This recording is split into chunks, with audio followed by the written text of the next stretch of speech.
বুদ্ধদেব বাবু প্রয়াত হয়েছেন মানে একটা যুগের অবসান হলো।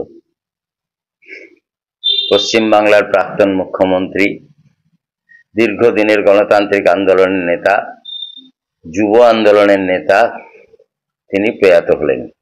এটা আজকে আকস্মিকভাবে সকালবেলা একটা দুর্ঘটনার মতন জানতে পারলাম যে তিনি আর নেই।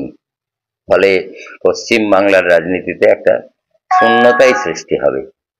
তিনি এ রাজ্যের বুকে বেকার যুবদের মুখে হাসি ফোটানোর জন্য প্রচুর কর্মসূচি গ্রহণ করেছিলেন।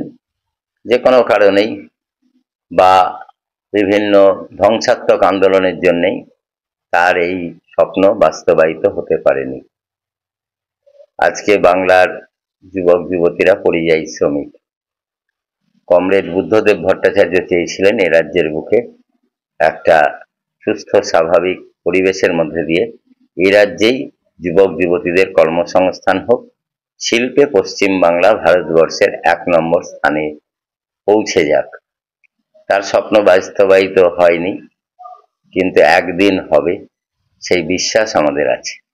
আগামী 2 দিন, আজ এবং আগামীকাল 2 দিন সারা রাজ্যেই আমাদের পার্টির সমস্ত কর্মসূচি স্থগিত থাকবে।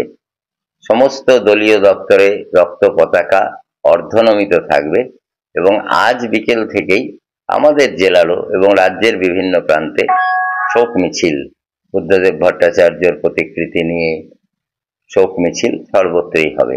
আমাদের জেলাতেও বিভিন্ন জায়গায় আজকেও হবে, আগামীকালকেও হবে। বুদ্ধদেব ভট্টাচার্য মালদায় বহুবার এসেছেন। যখন মুখ্যমন্ত্রী ছিলেন না, যুব আন্দোলনের নেতা ছিলেন, তখন একাধিকবার এসেছেন। আমাদের প্রয়াত নেতা শৈলেন সরকার তার বাসভবনে থেকেছেন, তার বাড়িতে থেকেছেন, কষ্ট করেই থেকেছেন এবং তারপরে মুখ্যমন্ত্রী অবস্থাতেও একাধিকবার এসেছেন, বিভিন্ন জনসভায় এসেছেন, বক্তব্য রেখেছেন, আমাদের সাথেও কথা বলেছেন।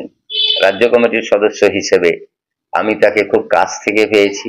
একাধিকবার আমাকে ডেকে আলাদাভাবে কথাবার্তা বলেছেন, মালদা জেলা সম্বন্ধে খোঁজ খবর নিয়েছেন।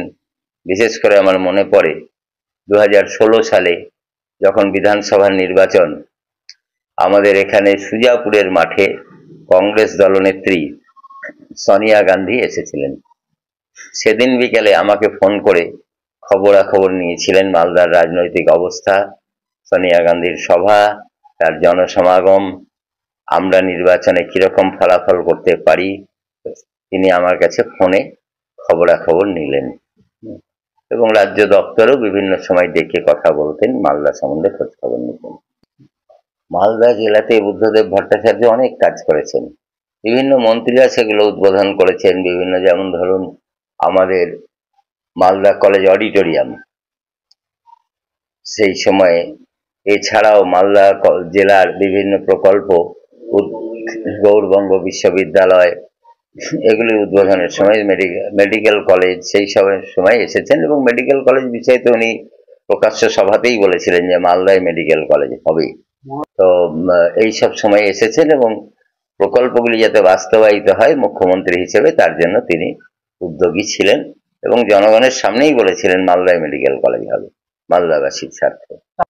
তার মৃত্যুতে রাজনৈতিক ক্ষতি বিপুল, কারণ তারা তাকে অসম্মানিত করার অনেক চেষ্টা করেছেন, কিন্তু আজকে প্রমাণ হয়ে গিয়েছে যে বুদ্ধদেব ভট্টাচার্য বাংলার বুকে একটা পরিচ্ছন্ন রাজনীতি উপহার দিতে চেয়েছিলেন।